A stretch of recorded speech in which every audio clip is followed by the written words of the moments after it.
What's up, everybody? Welcome to the Pick Six Podcast, CBS Sports Daily NFL Podcast. I'm Will Brinson. I'm your host. Thrilled to be here on this Friday. If you're listening, Thursday, perhaps, or later. If you're watching on YouTube, and you can do that if you want to. This is I don't want to insult anybody else on the other shows because we have a lot of different guests throughout the week. But this may very well be our signature show. It's the Pick Show. We lead in. We have at least one expert who's white hot right now. Two guys trying to get a little warmer. As I mentioned. Wait. Are you going to introduce us before you start bragging on yourself? I mean, my gosh. That's Pete Prisco. He's in the room with R.J. White. What's up, fellas? Not much. I mean, R.J., before he even introduces us, he's bragging on big himself. head over there. Oh, my gosh. Christ. What'd you do with all your winnings? Did you get a chalet and Val like your shirt on says? the YouTubes. Like, how do you fit your head inside that whole box? Oh, my gosh. Hey, Brinson, is that have you ever been to Vail? Yeah, of course I have. Okay, just wondering, because that looks like Multiple times. one of your many freebies that you get sent to you. My best friend in the whole world, best friend growing up, Drew. He married a girl whose parents have a place in Vail, and so we've been skiing up there. Oh, so you freeload? Yes, correct. Okay, good. It's good for you, man. What's good for you is good for you. You know my motto. That's right. But you know what? Maybe I just paid for the trip with my winnings from last week. 4-2 on the week. That moves me to 35, 25-2 as we look at our leaderboard here. Again, you can see the leaderboard on youtube.com/CBS Sports. Go there, click videos, and then check out the green Pick Six podcast logo. As I mentioned, 4-2 last week, 35-25 on the year, 58%. I'll take that. RJ, a rough week, 2-4, now below 500, but that's good for everybody else who's listening to this podcast because RJ is going to get hot. He will get hot, I promise you. And Pete, he's giving you the reverse curse. Hope so. RJ will get hot. Pete, 4-2. 2 weeks in a row now. Here I come, RJ. I see that number right there. And you know what's funny? Okay, you had an awful week. I had some really bad weeks. He acts like he's like 25 games ahead of us or something. He's 5 games ahead of you, and you're coming off a 2-4. Coming off of 3 terrible weeks. Right. Brinson, quit bragging. Not bragging. I mean, I'm 10 games above 500. I'll take that all day. You won't believe this, but the Pick Six podcast week 10 parlay was what, Pete? Loser. Yes, it was. 2-4, though. Buffalo, Cleveland under hit pretty easily. It got a little dicey at the end there. Miami, 2-2, excuse me, 2 of 4 hit. Miami plus 10 hit easily. They won outright. They were a money line dog winner. So there you go. Dallas -3 could have hit if Jason Garrett wasn't a coward. And then the Atlanta New Orleans over never had a chance in hell because the Saints scored 9 points. Maybe, Sean Payton, you should propose the weekend before, not the weekend of your game against a division rival coming out of the bye week. What do you think about that, Pete? I don't think it had any bearing on it. They just got whipped up front on both lines. They were terrible on Sunday. It was awful. I'm just telling you, you proposed to somebody in New Orleans on Friday. You're not doing a whole lot of work on Saturday. That's all I'm saying. You don't do a whole lot of work on Saturday in the NFL anyways. If you fade a New Orleans proposal, then you're 1-0 against the spread. Yeah. That's the streak. Come on, Brinson. You're searching for something right there. By the way, Dallas, didn't I say on the show last week, I said I like Dallas? We all like Dallas. I go, but something looks fishy about that line. I put them in the super contest, but I had them lower. I wasn't going to do it, because I was like, we all like them, so I'm just going to take them out. And then, I started eliminating other things, and I'm like, why am I getting scared just because me, Pete, and Will all like the same thing? Let me just move them back in. I just thought there was something stinky about the line 3. I really did. So, and we all bet. As soon as we all liked it, I was like, oh my God, I'm too far committed to back out now. But I definitely would like to bail on Dallas. So got that going for me. Let's get into the picks, shall we? Let's do it. First, congrats. I mentioned a thing we all three like. I got some bad news for you. We got another one out of the gates. Texans at the... Oh, yeah. Oh, Texans we do? What? We have it already? Seriously? We all three like the same bet on this. Yeah, the over. Yeah, the over. We Texans should at the definitely put Ravens. the under in the parlay. Yeah, that means you should put the under. We should have a reverse loser parlay and do it that way. The line's moving the other way too. Like it's going down. It is going down. I don't understand that. And I see two quarterbacks that can score. Hold on, just so we know, Texans at the Ravens, 1:00 p.m. on CBS. I assume Nance and Romo will be there because it's a big game. Over under 49.5. Yeah, and I like the Ravens in the game, by the way. I don't love them, but I love the over in this game. I think this is going to be a track meet. I think both quarterbacks can score one can score using his legs and his arm. The other one can really get outside the pocket and make plays. The offensive line of the Texans has been almost fixed. Dare I say it? They're much better with Howard playing at right tackle. I think they're really better. I think there's going to be a lot of points in this game. I don't believe in the two defenses, particularly the Texans defense. I think it's a problem. I think this one's going way over the total. Yeah, they can't make this total high enough for me. He said I think it's going up. Like it was 51.5 a day after we locked these lines in at 49.5. So I think it's going the other way. And you can't make it high enough. Both offenses are in the top 4 points per drive. Like you said, the 2-star quarterbacks are in this game. And two okay but not great defenses. Baltimore scored 23 plus in every game, 30 plus in their last 3. Houston scored 23 plus in their last 5. You add it up, that's like 46 already. All you need is one more field goal, and we're right there. So, yeah, I'm going the over 2. I would lean to the Texans if I'm taking one side. It just seems like the Ravens are a little too easy. Texans coming off a bye on the road, that's a good trend. So I would lean to the Texans against the spread, but best bet for the over also. Yeah, I took look. So we just saw the injury report. And reminder, we record this on Thursday afternoon, so new information comes out on Friday. Does it make you nervous at all, RJ, that Will Fuller limited again Thursday with a hamstring, Titus Howard limited again Thursday with a knee, and Laramie Tunsil limited again Thursday with a shoulder? Also, should point out that Bradley Roby and Tayshaun Gibson were limited as well. So I mean that would help the over. But would you be worried about the over if you were missing 2 offensive linemen for Deshaun Watson and Will? Not really, because the Ravens' pass rush hasn't been exceptional this year. They lost those key guys during the offseason. So obviously you want to have those guys there, but I think they can make it work. I think Deshaun Watson can run around, escape the pocket, throw some touchdowns with one eye if he has to. So that's just what he's good at. Plus, I think they're going to play, though. I think all the reports say they're going to play. I know they're limited on Thursday, but usually those Limited kind of things Thursday, you tend to play. Right, you come back on Friday and you play. Just point out. Look, I like the over too. I bet as soon as it came out, thinking it would get up to 53. It did not. It went down to 49.5. A little. It's just weird. Like it's a red flag. You said it's gone up. It's 51.5 as a Thursday afternoon. 51.5 in most places. What? Oh, then we love it. Why did it go down to 49.5? Yeah, that's what it was on Wednesday. I don't know. And people. It's 51.5. All right. Yeah. Hey, we like it at over. We like it over. I'd like it over 51.5. I like it really over 49.5. All right. Well, let's we'll get the podcast. We'll get the social guys on that and get the graphics on there. So are we counting it at 51.5 for our purposes or 50? No, 49. I would say 49 because we lock our lines in on Wednesday. We have to get our best bets in, get our graphics going, and let me ask you this for the purpose of people listening to this podcast on Friday. How and throughout the weekend, how high would you take this over? What's your cap that you would take the 53.5? Yeah, probably. Yeah, I would agree. Okay, all right. It's not gonna get to that number. I don't think. No, I don't think so. No, probably not. But I mean, like. It has climbed 2 points in the last, 48 hours. So that is significant. We're all on the Loserville train then. Nah, we're good. No, I like this one. This one's good. And look, so it's in the parlay. It's in the parlay. Yeah, it's definitely it's in the parlay.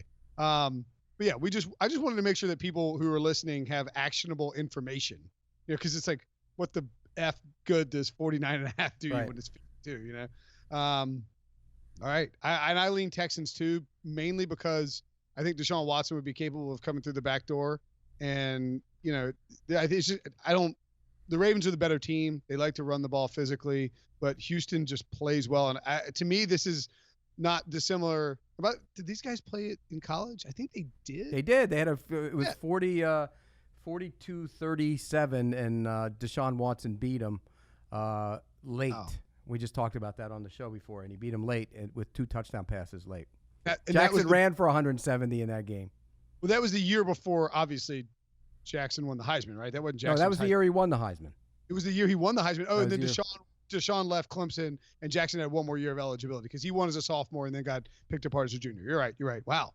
All right, cool. So, yeah, I mean, like, these guys know this stage, and they're going to be amped up for it, and I think you'll get their best games possible, and they'll I mean, there's some MVP connotations here too. Like whoever wins the game. Absolutely. Like, if Deshaun's not out if he loses, but Lamar gets a monster boost if he wins, and Lamar will take I think a pretty significant. If Deshaun loses, he's got problems in the MVP race. He's got problems. All right. I mean, what would they be? 4 loss, 6-4. Yeah, that would make him 6-4, right? Or it might be 7-3. So was that if Deshaun loses, it makes him? Yeah, his record right now is 6-3. It would make him 6-4, right? Okay. 6-4 right now. Yeah. 6-4 right now. He would be 6-4. Sorry. If he lost, yeah, that's what I thought. And the Colts, like they lose. I mean, if the Colts lose Andrew Luck, and then have to play some games with Brian Hoyer, and Deshaun doesn't win the division, he's not going to win the MVP. No. All right. Colts. Chiefs at Chargers. It's in Mexico. They'll have more home fans there than they do at their own home games. Probably will. They will. Chiefs -3.5, so it's a neutral field game, obviously. Monday Night Football, ESPN Deportes. Chiefs. No? I like the Chargers because I think they're going to run on them. And I know they haven't run on anybody that well, but you're starting to see little bits and pieces of it. I think the three of us could line up and get 120 against the Chiefs' run defense. They're bad. We saw, and I called that last week. I called Derrick Henry going off against the Chiefs. I love the Titans to win that game outright, and that's exactly what happened. I think that the Chargers are going to run the ball in this game and do a better job of controlling the clock. Mahomes threw for 440 last week, and they lost. I don't think he's throwing for 440 here. I think it's going to be less than that, and I think the Chargers are going to find a way to win this game. I think you could throw for 440. I mean, games played at high elevation bodes well for the over. My lean is to the over. You can probably get it at 52. We had it at 52.5 in our notes. I would also lean to the Chargers a little bit at +3.5. Chargers got that run game going, like Pete was saying, can exploit that Chiefs weakness. I would give the Chargers a slight edge with their pass rushers against the Kansas City O-line. They've been banged up. People have been sitting, and they've had longer rest because they played on Thursday. So just a slight. If it was 3, I'd probably stay away. 3.5. I'll take the 3.5 with the Chargers and also lean to the over. I would definitely lean to the over here, and I would anticipate that it goes up. Would want to see field conditions as well before they're supposed to be good. They did a lot of. They brought in a consultant, that's worked with the NFL. They didn't schedule anything since like June, so the field should be good. It's not going to look like a cow pasture. Yeah. Worth noting, I think this is sort of flying under the radar. Before last year, that game at Kansas City in back in December, the Chiefs had won, I think, 8 straight games against Phillip Rivers and the Chargers, and it covered in 4 straight games. Partially as underdogs. So that's, I guess, worth noting. Oh no, excuse me, as mostly as favorites. And the Chargers didn't cover as favorites in Los Angeles in September. I just think Andy Reid's got a beat on this team, and I don't know that Phillip Rivers has the offensive line. Like, is Russell Okung going to play? And Patrick Mahomes looks like he's back. He looks sharp. I don't know if they can run the ball as effectively as they want. Is Mitchell Schwartz going to play? I mean, he's limited. Mm-hmm. I mean, we don't know. He's a bigger loss than Russell Okung. I'll tell you that right now. Really? Oh, he's a better tackle than Russell. He's definitely a better player, but I mean, the Chargers have operated for half a season without Okung, right? And they've actually got guys. But now you got the Chiefs are with 3/5 of their projected starting offensive line gone if he doesn't play. Now I'm getting nervous about my Chiefs pick. Don't change it. Don't change it. I like the over in that game. That's where I would go if I was betting on something. I mean, I picked the Chiefs against the spread in the in our Pick'ems league and in the thing that I'm leading for CBSSports.com. What's it called? The expert picks. I can't remember. Yeah, but you're coming back to the pack though. I'm coming hard. I've had a couple good weeks in a row. I'm breathing down your neck. It's almost like the leaves are turning brown. Yeah, or it's coming to the end of the season. I won't be able to catch it. One or the other. Jaguars at Colts. Colts -2.5. Over under 43.5. Pete. Leonard Fournette. And the reason I say that, in the history of these matchups between these two teams, even when Peyton was there, the one thing Jacksonville did was physically beat them up, and they always have. They didn't like it. They don't like it. And last year they shut them out when they were on a run in Jacksonville. I think this isn't about Nick Foles coming back, although he will be better than Minshew. This is about physically getting after this team. And we don't know if Brissett's going to be able to move around. He's coming off a knee injury, and moving around is a big part of his game. So I like Jacksonville to go in there and win that game outright. I don't know if it's that big, but yeah, that weird 6-0 shutout. It still moves. They're 7-0-1 against the spread since 2015. Jags against Indy, so they just have their number. Having Nick Foles back, I think the Colts could see some different stuff that they haven't seen in the offense. You could scheme up some different things because Minshew was great and he did a great job while he was there, but you can obviously do a lot more with Foles under center. So I think that's something that the Colts can't really prepare for. Road teams off a bye, like I've already said once, is a good trend going back to 2011. So I like them in that spot too. I'm leaning to the Jaguars because we have 2.5 on our line, but 3s are out there in the market. If you get 3, it would be a best bet for me at 3. So play 3. I think the Jaguars defense might be the best unit in this game, even though we've talked up the Colts a lot. But that defense is playing really well. They're 9th in points per drive. Jacksonville's offense can run on Indy, like you said, Fournette, physical, beat them up. And Indy has that big Thursday game next. They go at Houston. A little bit of a distraction. You got 2 games in 5 days.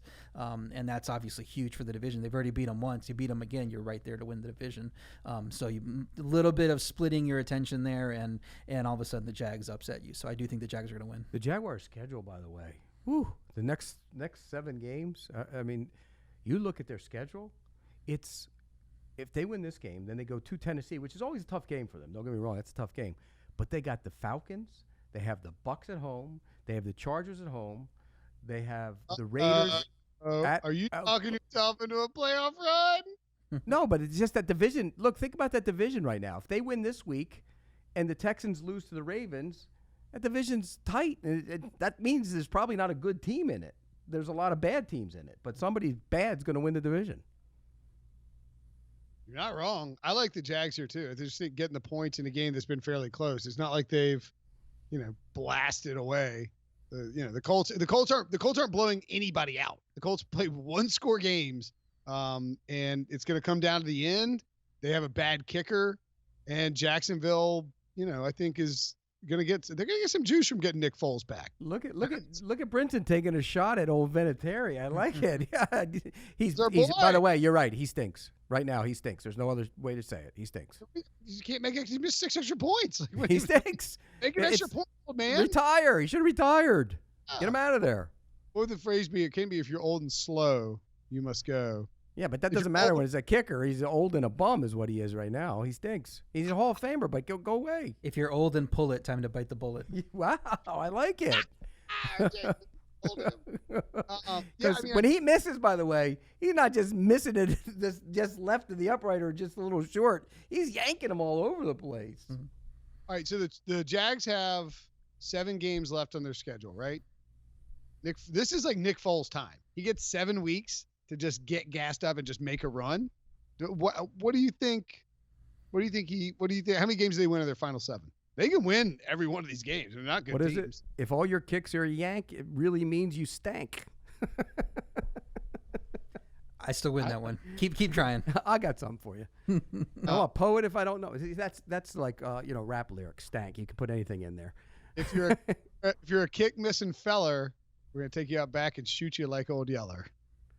No? You went a long way to get that one. Keep trying. I still win. Yes, I just wanted yours to sound better than this. All right, moving along.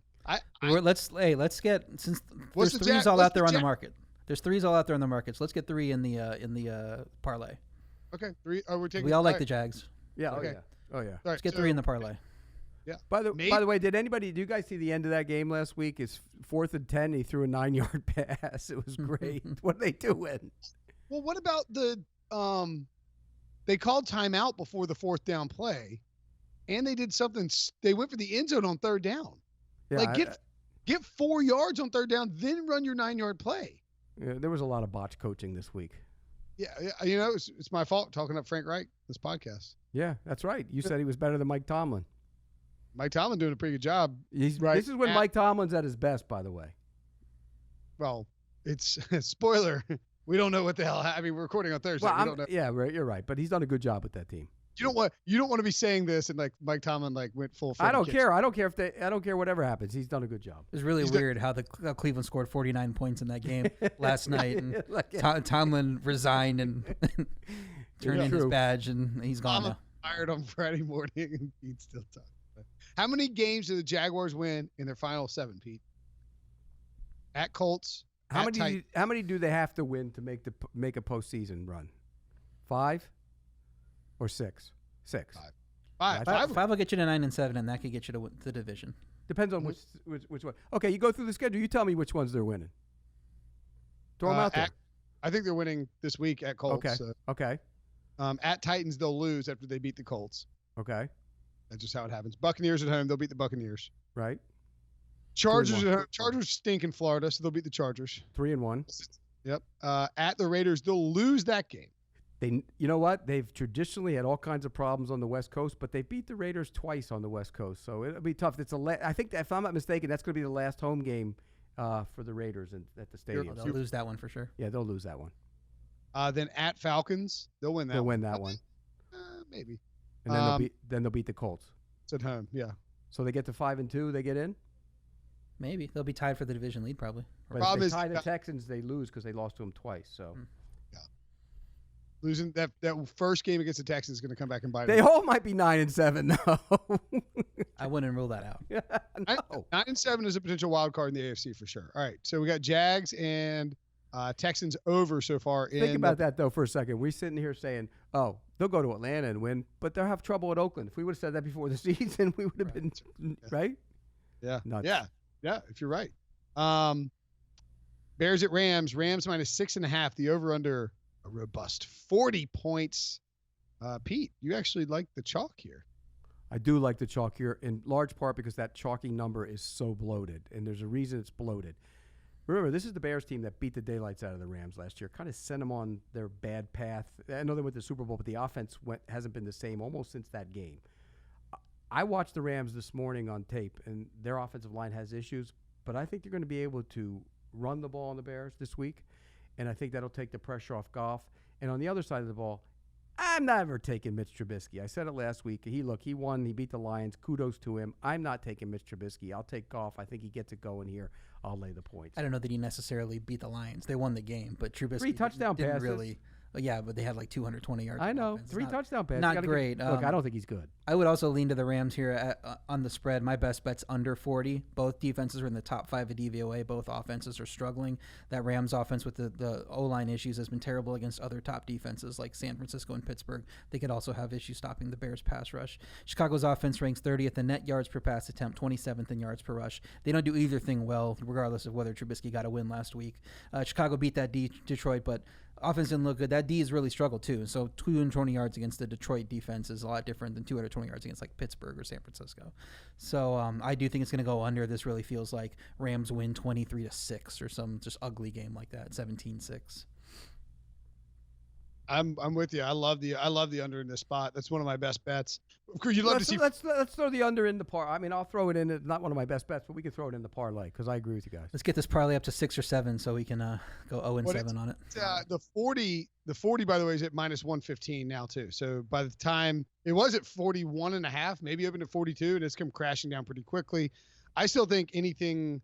How low would you take it, RJ? 38.5 probably. Yeah. 30. Yeah, I'm with him. I think it's going to be pretty. Put that in the parlay for sure. I mean, look, like the Rams can't score. The Rams' offensive line is a disaster. Jared Goff. Last week they took away Kupp. It was funny to watch it. They took him away. He was frustrated. They had doubles on him. And here's the other thing. The Steelers played with 2 down linemen for much of that game. And they couldn't really run the ball. They had the one run for about 20 yards by Gurley. Other than that, they didn't run the ball. Their line is bad.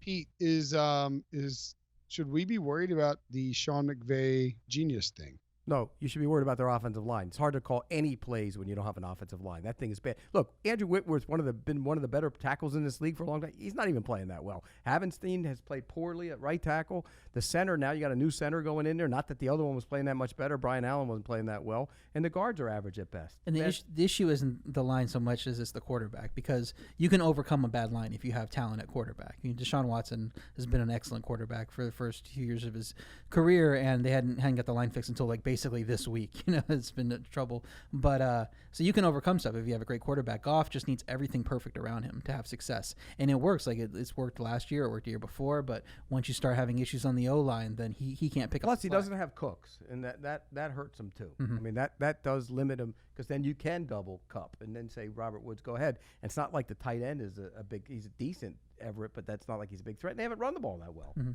It's not just Goff. It's the I go back to the Right. offensive line. My point is, when you have talent at quarterback, you can overcome some of these other issues. Great, big time talent. So, Russell Wilson's been as many issues that they've had over the years with that But offense. he's a mover, though. He can get around, and he's got talent. Watson's a mover. He's not too, a mover. But, He's not a mover. That's part of the but you have other quarterbacks like Brady can make chef salad with. Oh, you're some- talking about just arguably the GOAT. Yeah. So I'm just saying there are quarterbers out there that can, and Aaron See, Rodgers was like that too. I don't believe the Goff isn't good hype. I don't believe that. I just think that the line is so bad. This line is really bad. But let me ask you then, like, how are they going to be better next year? Like, how are they going to make a playoff run with this line? And how are they going to be better next year? One of the problems is they lost the left guard early in the season. They had big expectations for him as a kid. They drafted Noteboom. They like him a lot. They have some other young players behind him that they're going to try to develop, and then they can go out and try and find a guy or two. Because I think Whitworth is going to retire after the season. Right. The problem is you can't fix the interior when you got to fix the exterior too, because Whitworth is going to retire. So this plan that was supposed to coalesce, the interior is supposed to coalesce by this point, and then you go get the Whitworth successor at this point, because everything else is looking fine. Now they got to kind of fix everything. So yeah, it's not a good situation. They don't have draft picks either. They sure don't, but they got Jalen Ramsey. They got Who was beat a couple times last week, by the way. Yeah. Remember all the talk about he wanted to play more press man? Oh, I got to play more press man. I'm going to go to the Rams. No, didn't play a lot of press man last week. Played off a lot. All right, so we're throwing the under in there. We have 3 games in the parlay already. We will not have this next game in the parlay because we have we need a sound drop for like a head-to-head fight. Like Chip Patterson and Tom Fornelli and Barton Simmons on the Cover 3 podcast, College Football Locks. They publish every Thursday or Friday. Great show. Highly recommend you subscribe to it, rate and review it if you want. When you're not, I want you done with our podcast, but it's a great show. They have a lock fight sound drop. And we have a little bit of a lock fight here because Pete likes the over in the Bucs game. Saints -5.5, over under 49.5. Meanwhile, RJ and I look at basic history and say this game's going under, and it's definitely going under, Pete. Yeah, I mean, look, I know history says it's going under, but that Tampa Bay defense doesn't have any history about it. It's the way they play on the back end, they're bad on the back end, really bad. And oh, by the way, not only are they young and bad on the back end right now, they're banged up on the back end. They're getting guys off the street that are going to end up starting. I think Breeze bounces back here. He wasn't very good. The line wasn't very good. They will bounce back, score points, but I think Jameis will score his too. I think this one's going over. Yeah, 7 straight Bucs games have gone over, so that would be the trend for this year. But I do think it's going to go under. Under's 9-2 in Tampa over the last 11 meetings between these teams. They just don't score as many points with those high totals. But I think the Saints defense has been playing well all year. They had a bad game against the Falcons. They'll get back to it. That's really the play for me, is that the Falcons will hold down the Bucs offense a little bit. And I think you can get anything you want with Michael Thomas, so he can light up the scoreboard. But still, 38-10 is under. 31-7 is under. So I don't know. You're going to shut them down that much, but a little bit closer game. No Lattimore. Both of them in the low 20s. And Right? I think no Lattimore, and he's supposed to not play, and that means that Evans will go wild there. Yeah. I just think he's done a good job on Mike Evans in the past. I think this is an opportunity for the Bucs to score. I just think there's going to be a lot of points in this game. Maybe so. I mean, when you look back at it, of the last 6 games played between these two teams in Tampa, 5-1 to the under, that despite the lowest closing line being 46.5. Yeah. What were the totals when they went to New Orleans? They're not playing in New Orleans. I know, but what have they been? They scored like 55 or 58 or something between the two of them. Playing on a track. What? You're playing on a track instead of that. They're playing against air, the Saints, this week. That defense has nobody back there. But the Saints don't throw deep. No, they'll throw, though. I'm telling you. This is going to be one of those games where Breeze. Oh, now you got Breeze washed up? Is that what you're saying? I had him washed up before the beginning of the season. I was right. Banged up man. What do you think? They should go back to Teddy, Brinson? Hey, Breeze is what? What's Breeze? What's Breeze record as a starting? I'm just kidding. No, you go with Breeze. But look, he has 8 passes attempt. He's attempted 8 passes of 20 air yards or more this season. I know he's been hurt for a long time, but like that, they don't throw deep anymore. He doesn't have that. They have Ted Ginn. I mean, that's it. They don't have a deep threat. They're more of a possession team, and I think that they're going to try to establish their run a little bit, swing passes with Kamara. I don't think they're going to try and be explosive down the field. Maybe Tampa chunks it deep, but I think they'll try to be a little more conservative too to keep Breeze off the field. Yeah, so, I think Tampa will score in this game. I just don't think they're going to stop the Saints. All right, 24-21 still goes under. 31-30 doesn't. No, it doesn't. That's right. All right. Bills -6 at the Dolphins. Over under 40.5. Not expecting a lot of points here. Vegas isn't. You guys both agree, right, Pete, that the Dolphins is the player covering 5 straight games. They're finally getting some respect as only a 6-point dog at home. Let me say something first. I watched the Bills on tape, and for all the people that killed Josh Allen, and there are plenty of them out there, that wasn't on him. He had about 3. Knox dropped 1 on the sideline he should have caught. John Brown dropped 1. The corners, Cleveland actually played pretty good football, and there were many times where he went back and there was nobody open.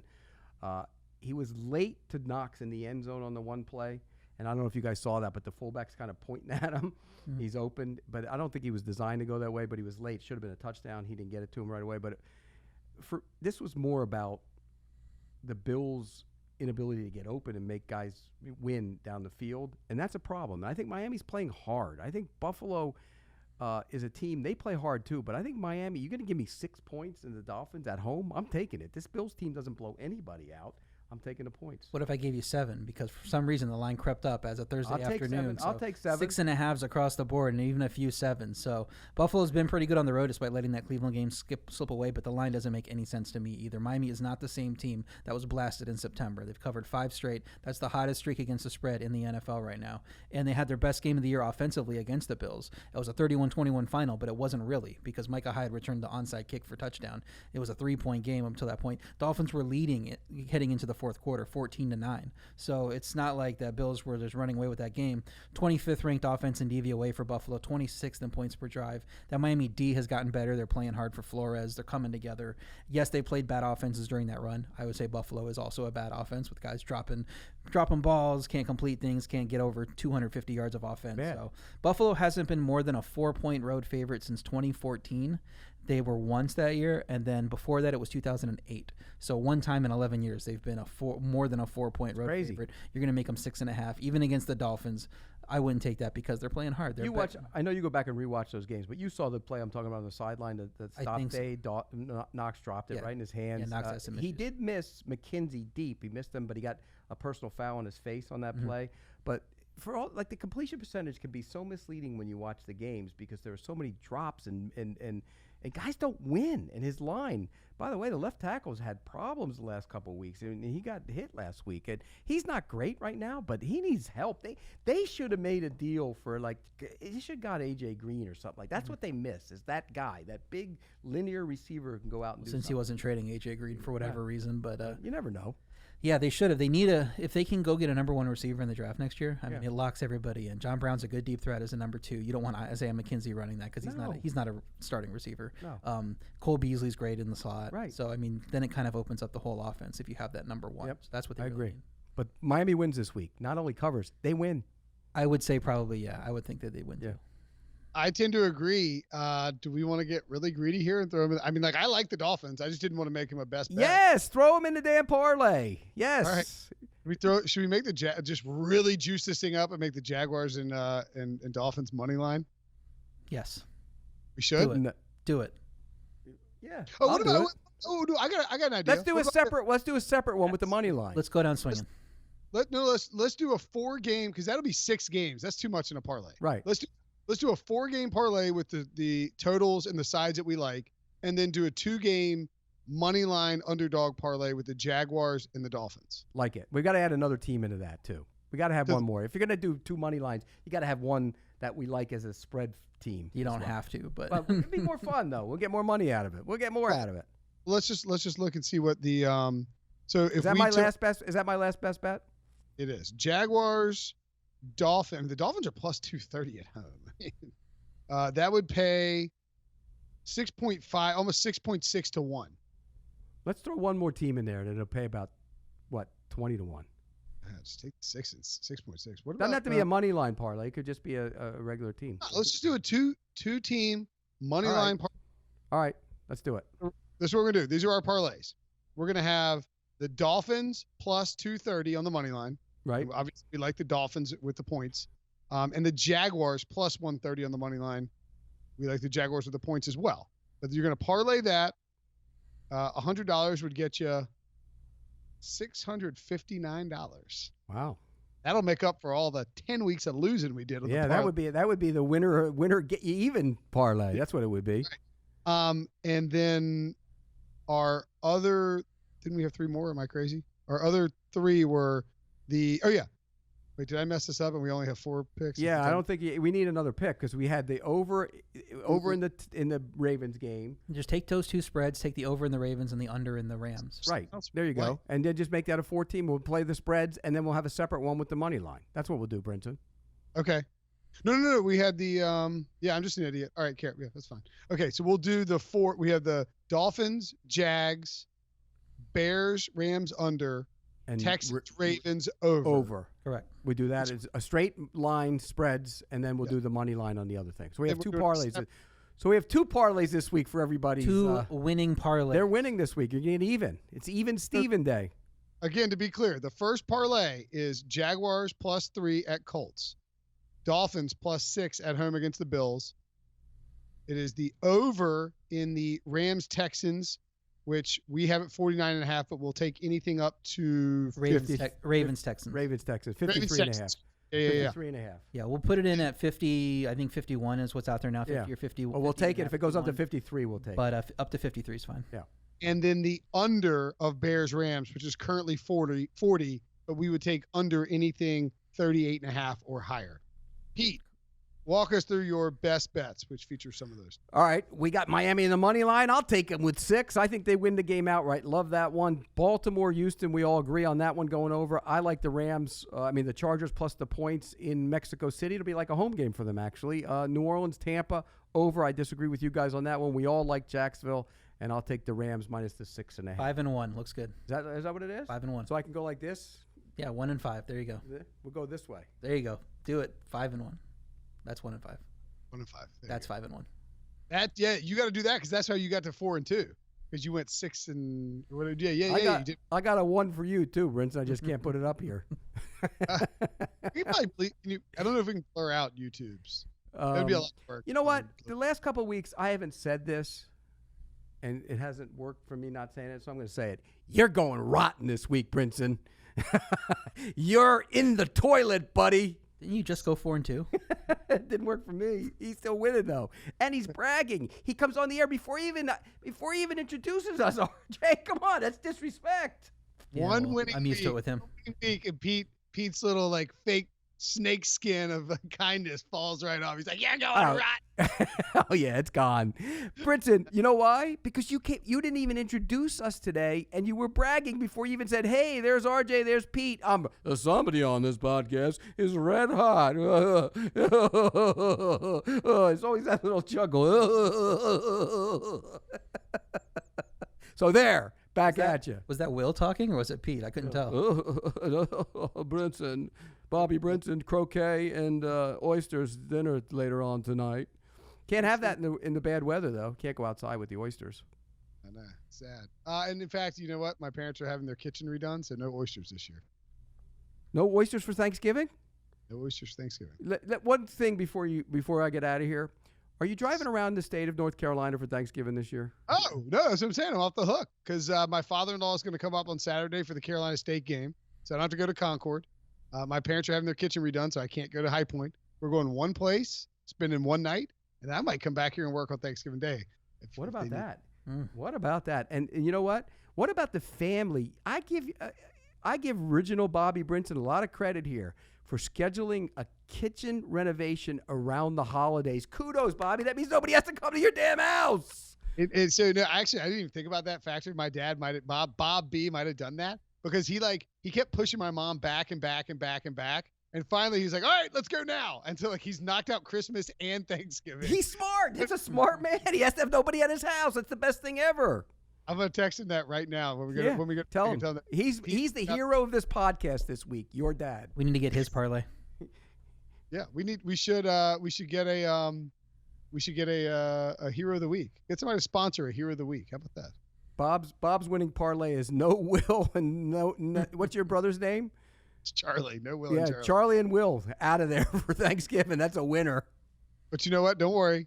This podcast won't go anywhere for Thanksgiving. We will have a full slate of episodes. We'll tell you about that as it gets closer. In the meantime, we got to let Pete Prisco go so he can do CBS Sports HQ. And I forgot to do it off the freaking top again. R.J. White, brought to us by Sportsline. Go to sportsline.com/join. Use promo code WHITE, and you will get first month for $1. Ton of great picks on there. And by the way, I just not that you don't want RJ's picks, but I went on there earlier and I was looking because I wanted to see what Tom Fornelli had for college football totals this week. This is the week of the wonders, guys. The wind is picking up. The weather's here. Vegas has set the totals too high. You can hammer those unders with a bunch of wind, and Tom's got them on there on Sportsline. So make sure and go check that out. Sportsline.com/join. Use promo code WHITE. We need an arc to get out of here today. It's been raining 2 days straight in South Florida. You can't even see the. That's why that Tampa game's going under. If the weather holds, going under. I don't think so. See it. All right, Pete. Go enjoy your evening. We'll be right back.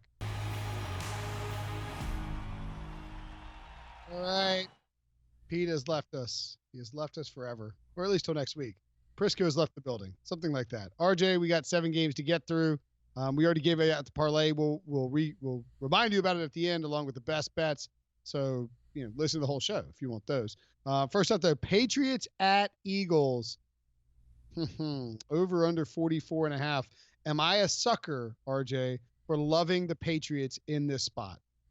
Well, I mean, if you look at team strengths and the matchups and all that good stuff, you'd probably say line's a little high. Eagles probably are a good value, but Patriots 20-9 against the spread after a loss since 2011, 9-2 on the road after a bye since 2001, including 4-0 since 2014. It's a revenge spot for Bill Belichick, the rare revenge spot that you get for Bill Belichick after Doug Peterson stole his lunch money in the Super Bowl. So, New England's beat a bunch of bad teams. You can argue that, but Philly's wins aren't that great either outside of Green Bay on Thursday Night Football. Philly also lost to a bad Atlanta team, lost to Detroit at home, so they are kind of up and down. I think you can throw out the revenge and the trends and all that, and I would like Philly, but, I'm not going to fade New England. So for me, it's a stay away. I don't think there's great value on the Patriots -3.5, but if you get it at -3, I kind of like them. Yeah, I would rather have the Patriots at 3, obviously, and the line is 3.5, as we mentioned. You pointed out the bye weeks have 9-2 against the spread on away game buys. So like coming out of a bye on the road, he's 9-2 against the spread. Of course, 9-2 straight up as well. And if you look at we look at that in terms of the pass defense that the Eagles have allowed. They're pretty good. They're a very good rush defense, but not a great rush defense. Not a great pass defense. Not a ton of sacks. Not a ton of picks. The 2 games that Bill Belichick lost on the road, one back in 2000, two games he lost on the road following a bye. And the 2 he didn't cover. 2011, week 8 in Pittsburgh against the number 1 ranked defense in football as a 3-point favorite. They lose outright 25-17. The other one in 2013 on Monday night, week 11 in Charlotte against the Panthers. They lose outright 24-20. And so and that was the Panthers, by the way, that year, number 2 defense in football. And so the Eagles, while I agree they're a bad matchup potentially for the Patriots in terms of being able to run the ball physically, maybe that softens up New England. I think he'll have the run defense a little short up coming out of the bye. It is a revenge spot, as you pointed out, for the Super Bowl win. Doug Peterson does not have Frank Reich to lean on, and I like the Patriots to win this one. I just think Belichick gets it done.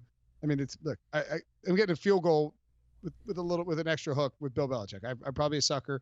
Everyone is going to take the Patriots in this spot, obviously. Should be a pretty big game for Mo Sanu, right? I mean, they traded for him a few weeks ago, had the bye now to integrate him more into the offense. They really needed more of a receiving threat. So we'll see if N'Keal Harry's active and if he's playing. And I don't think he's going to have a big role in his first game. So I think Mo Sanu maybe 12 targets, 9 catches, some kind of game out of nowhere. We're like, oh, right, they had 2 weeks to prepare for this, and now Sanu's integrated into the offense. I would be curious, but what would the prop will be for Mo Sanu catches? Probably won't be. It is a little weird that the line hadn't moved, I guess, but they're not going to make the Eagles like 4 or 5 point dogs at home, and they're not going to make the Patriots a field goal or less. So I think that's probably why, right? And no Alshon Jeffrey in this game. No Deshaun Jackson, obviously. There's just not a lot to beat the Patriots with outside the run. Mm-hmm. By the way, Mo Sanu, you can get him right now. At least 5 catches is -121. The props are not out. What do you think about that? 5 catches? Yeah, he'll have 5 catches. I mean, at worst, you're pushing on 5 catches. I might like that. 5 catches -121. By the way, you can take it for 9 catches at plus 1166. What do you think about that? Yeah, I don't mind that. I don't mind that at all. A little bit on that. Like I'm saying, I expect him to have double-digit targets in this game. So I wouldn't mind that at all. That Philly secondary has not been good this year. So let's just wait for this to load. I'm just kidding. I'll figure that out later. I like that 9 catches. Cowboys at Lions. Cowboys -6.5. Going into Detroit. This line was 3.5 on the early release. That wasn't really official because Matthew Stafford, we don't know his status even as of Thursday afternoon as we're recording this. But I think it is very likely, almost certain that he doesn't play, and that really makes it a Cowboys or nothing, right? For me, I mean, at least that's for me. Yeah, 6.5 is a fake line. It's for the contest. They have to lock their lines in Wednesday night, but this wasn't out anywhere. I think you might have been able to find 4.5 at some Jersey books, and I would take that right away because, like Brinson's saying, I don't think Stafford's playing in this game. Once he gets announced as out, I expect it's going to go over 7. So if you can get value under 7, get it now. I would actually probably put it close to like 9.5 because Detroit just doesn't do anything well. You know, the one thing they have is a pass offense. They were like number 4, number 5 pass offense before he got hurt, and everything else they rank like 27th, 28th in the league in a bunch of categories. So assuming he's out again, I think Cowboys are a fine play. They still have the number 1 offense in the league per DVOA. And Driscoll kills the passing game. You know, he can move around a bit with his legs, but he's not going to give you a bunch of passing stats. And even if Stafford does play, Cowboys do have a solid pass defense, 6th in yards per attempt. And that's obviously going to be a lot better if they're faced up with Driscoll. And when the Cowboys have won this year, they've won by double digits. A lot of games winning 16, 18, that kind of thing. So I would lay it all the way up to, even 7, 7.5. I think it's still good value because I could expect it to get to 9. Okay. Yeah, I'm with you. And it's entirely likely that you won't see this line actually out there in a bettable fashion until it's up to 9 or 10. And I don't know that you can lay 10 points on the road with the Cowboys. I mean, right? Like you just can't go a full 10 on the road. Well, if you think they're going to win, I mean, they've been winning by blowouts. So I don't see why not against a bad Detroit team. It's tough to do that laying that many points with Jason Garrett, but he's been winning. He's been blowing out bad teams. So. Yeah, and unlike the Bears, they'll probably finish it off because they have a good defense. They have a better defense. I mean, the Bears have a fine defense, but like. Well, if the Bears had Dak Prescott and the Bears had Dak Prescott, they'd be the full team. He'd be the MVP. Yeah, all those Detroit, those Dallas, linemen and everything, like they had scored 38 points in that game, and it wouldn't have been close. So. Falcons at the Panthers. Panthers -5.5, over under 49.5. As we talk, this line has come down to Panthers -4.5. Do you think that's more and neither of us have a best bet here. Do you think that's more, I almost made Panthers mine, but a little something fishy about it. Do you think that's more a result of the Falcons' great performance or the Panthers being banged up? It really seems to me like they're buying into one game of the Falcons, and it was a good game. It came out of nowhere, but people have wanted to believe in the Falcons all year, and they've been being disappointed. They were, for a long time, they were the worst ATS team in the league. I think they started 1-6, 1-7. Finally got some decent games here, and then they had that win out of nowhere. I'm not buying into them after one win. I do think that it is an issue that I think 3 of the top cornerbacks for Carolina aren't practicing. So if they have cluster injuries at cornerback, that's obviously a place where Falcons can take advantage because they have great receivers between Julio and Ridley and all their guys. Though I thought that Carolina played well last week in a tough environment in the snow. Kyle Allen, I had some doubts about him. That's why I was leaning toward Green Bay. I might have even taken him as a best bet on the pod. And they almost won the game. They were right there at the end. So I think they can have success against an Atlanta defense that still ranks last in percentage of drives with a score and last in turnovers percentage created. And this is Atlanta's first game outdoors all year, which I don't know how that's possible when you're, midway through November. And they were 3-10 against the spread outdoors the last 2 years. So this is not a spot where they play well.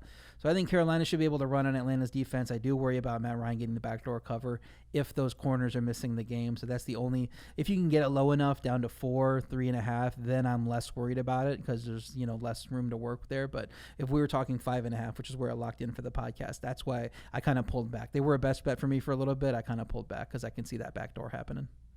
Worth noting, Matt Ryan, with his ankle, was limited in practice on Thursday.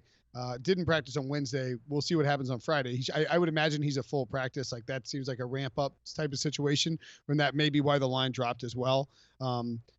The Falcons shouldn't be missing anybody on offense except for Austin Hooper, who's expected to miss some significant time. And that's really where I think James Bradbury becomes key. He full practice on Thursday. That's big for the Panthers. Although I'm not sure that anybody's containing Julio.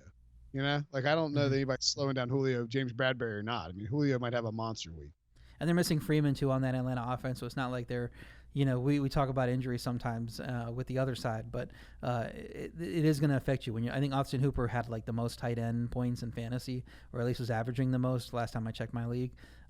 So he's been a big deal for that offense, and they traded away Sanu, so they have a little bit less on their receiving core already. So now you go down to Brian Hill as your number one running back, who he's looked good in spurts, but can he carry the offense? I'm not sure. And then if he can't get it done, you can really focus all your attention on stopping Julio and Calvin Ridley, because who else is going to beat you? Yeah, with you. Would go if it gets to less than a touchdown, I'll take the Panthers. I think they find a way to win this game. Broncos at the Vikings. Vikings minus 10.5. That's a big number. Over under is 40. I have the Vikings listed as a best bet, so I probably can't bail on them now. I don't really feel great about it because their offensive line's a little banged up. They are coming off a big win. But you know what? I don't care. I'm going to take them anyway because it's home field advantage. It's Mike Zimmer, Vic Fangio. Look, whatever. The defense for the Broncos is fine, but I think that they will completely lock down the Denver offense here. And I see I think it's going to be like 21-7 or 21-10, which will still cover for me. Brandon Allen, a lovely hairdo. But in a nice game against the Browns. And the Browns defense is not bad, but playing against the Browns at home versus playing against a Mike Zimmer defense at US Bank Stadium, RJ, not even close. Yeah, I would kind of lean to the Vikings. 10.5 is a little too much for me because I do think the plan's going to be run the ball a lot. Cousins gets like 10 pass attempts like he had the first game of the season, and they just, that's where it gets a little bit harder to cover. My best bet's the under 40 points, because no matter which way this game goes, I can't see Brandon Allen going up and scoring points like you were just saying. These are two great defenses per DVOA. Denver's actually better than Minnesota in DVOA, 6 as opposed to 8th. Minnesota's had a lot of overs lately, but they played a lot of good offenses. I don't think you can categorize this Denver offense anywhere as good. Minnesota offense can sit back and run this one. That's what they want to do. 3rd in rush attempts on the season, 32nd in pass attempts. Can't expect much from Denver's offense on the road. When Minnesota's favored by 10 or more at home, the under is 10-1 since 2007. And the one miss was by half a point. It was 42.5, and it went to all the way over to 43. So good job there cashing that. So this does certainly feel like a 23-9 type game, like you were saying. I think the under is the best bet there. Okay. I don't mind the under at all there. Jets at the Redskins. The Redskins are -1. The over-under 38.5. And yet the line has moved towards the Redskins. The Redskins are now -2 on the market. Did you bail on the Jets? You had the Jets listed. We'll let you bail if you had them as a best bet. I was going to put them as a best bet too. I went with the under instead. That has actually gone up. I'm a little worried about it. What do you think about this game? And feel free to, you can freestyle on your best bet here. I'm not going to bail. I'm going to still take it. Like, worrying too much about the market has kind of screwed me out of some picks in the contest. Worrying about that I'm not getting great line value on some picks I like, so I avoid them, take some other stuff, and that's how I go 1-3-1 and 1-4 and that kind of thing. So I'm sticking with the Jets. Jets +1 on the contest. +2.5 is available at Westgate. You might be able to get up to 2.5. Look, that Washington pass offense is a joke. Their last 6 weeks, their pass yardage has been 121, 78, 166, 50, 131, and 116. They're not even trying to throw, and they're not getting anywhere with that pass offense. Committed to the run, but they're facing a Jets defense that's #1 in yards per rush, #2 in DVOA. They're right there with the Bucs as one of the best rush defenses in the league. The Washington defense is 26th in points per drive, 24th in DVOA. That Jets offense finally looks like it's improving a little bit. Despite all the points in the win, I don't think they were great. There's a lot. It was a low yardage total for both teams in that game, despite the high score. Gase not getting fired. They announced that he's going to be back for 2020 already. They give stability to the players. They seem to react positively to it. They found out about it previous to that Giants game. They found out, I think, on Wednesday. And Washington's playing under interim coach. Those guys don't know where they're going to, who they're going to be playing for next year. So then you throw in no home field to speak of for Washington. They lost 8 straight at home. Their last win at home was over a year ago. I give them 1 point of home field advantage in my numbers because it's just a bad home field. The fans don't care. They're not showing up for this game. You probably have more Jets fans in the stands.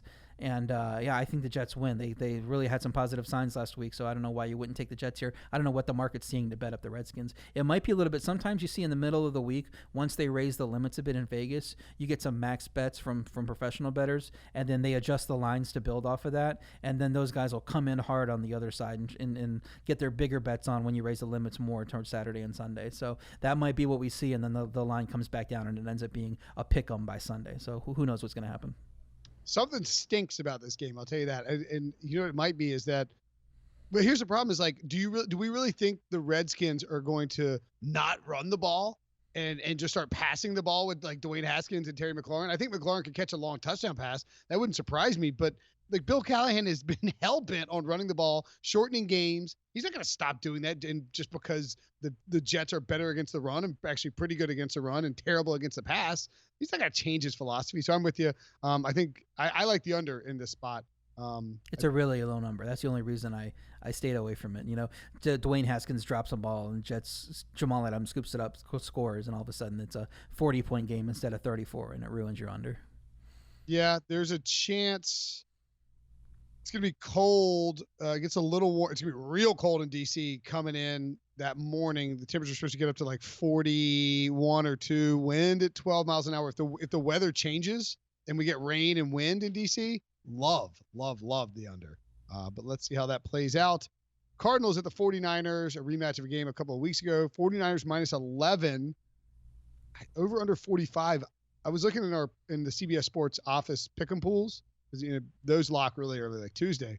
It's like 13.5 for the 49ers. I assume that came down with the news that George Kittle's out. Emmanuel Sanders probably not going to go.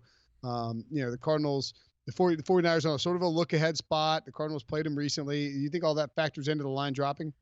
Yeah, I think it's more the injuries than anything. Kittle, he was ruled out initially by Shanahan on Wednesday, and then the 49ers came out and announced, they said, he's not really out. You know, he just meant like, what if he is out? That's what we're talking about, the scenario, which isn't what he said. So I would assume he's going to be out, but we don't really know that at this point. The bigger thing is Joe Staley, I think, had surgery on his fractured fingers, so he's out. And they've had to deal without having him, and it was a big boost for their offense having them back for that big Seattle game. Then he goes right out. So the first meeting I think was a little fluky. I wanted to take the Niners once it got down. I think it's 10 in the market in a lot of spots. Wanted to take them because Niners were up 28-17 before one big play to Isabella, 88 yards, made it, and the 2-pointer made it a close game, kind of a false final for me. But those injuries on offense are going to lower San Fran's scoring upside in this game. Arizona's had 25 plus in 5 of their last 6, and the good run game can exploit that San Fran defense, as they showed in that first meeting. I think Arizona's earned enough of an upgrade in the last 6 weeks where the line should probably be single digits. So my lean would be Cardinals plus 11, plus 10.5, whatever you're seeing there. But I'm probably just staying away from it. Kind of want to see where the injury report is on Friday, then maybe jump in on the Cardinals before the line gets too low. Yeah, the Cardinals were my pick in the pickables pool. The only thing I'm worried is that like everybody's gonna be on the Cardinals. I think if you look at the bet percentage, Action Network has it at 79% of the tickets are on Arizona. The line's dropped. It's 10.5, 10 or 10.5, 67% of the money. So there's a discrepancy there. If you guess the single digits, maybe there's some value in the 49ers. But I mean, the Cardinals did play them well. I don't know. I think the injury reports matter in this one. I'm with you. This is one of the hardest games to look at this week, and so I would stay away. Bengals at the Raiders. The Oakland effing Raiders are favored by double-digit points in the year of our Lord 2019. Raiders minus 10.5, over under 48.5. I love the Raiders in this spot. I got the Raiders as a best bet. I'd love to get 10. I'd much rather have 10 than 10.5, but I love the Raiders, and I think they're going to smash factor the freaking Bengals for a couple of reasons. One, the Bengals are the worst team in football against the run by far and away, by like 30 yards. It's a ton. Like the Bengals give up, 171 yards rushing per game. They give up like 5.2 yards per carry, and they're starting a rookie quarterback. Love Brian Finley, NC State guy, but this is a team in the Bengals that passed over Paul Guenther, the Raiders defensive coordinator, multiple times for a potential job, ended up going with Zach Taylor, who is now starting Ryan Finley. And I think Guenther will be gunning for this kid. I think he'll be willing to confuse him. I know the Raiders pass D and run D isn't that great. I think they will get aggressive with him and throw him a bunch of junk that he isn't ready for. I think Finley will struggle in this game. It's sort of trending like AJ Green might not play again. It sounds like he's creeping closer to doubtful after everybody thought he was definitely going to play. Wouldn't blame him at all if he didn't play. And then the other motivating factor here for me, when you look at Josh Jacobs, having a huge year, 811 rush yards so far, 7 rush TDs. John Gruden wants this dude to win Offensive Rookie of the Year. Bad. I'm telling you, he wants him to win Offensive Rookie of the Year, because if he does, then he can say, look, the Bears stink. We're better than they were this year. Khalil Mack's disappeared in the second half of the season. The guy I got for Khalil Mack is winning Rookie of the Year, and now I got a better pick, a worse pick. I got a lower pick than the Bears, and they're handing me a great pick. Gimme. And people are gonna talk about how he's won the Khalil Mack trade, and we're all gonna apologize to John Gruden. He's gonna feed Josh Jacobs. Raiders roll in this game. No notes. No, everybody's going to be on. I mean, that's the mentality of everyone with the Raiders right now. It's like, why would you not take the Raiders? They're playing really well. And since he's a terrible team, I can't give you any reason to trust them. But if I had to take a lean in this game, 10.5, I'm taking the Bengals.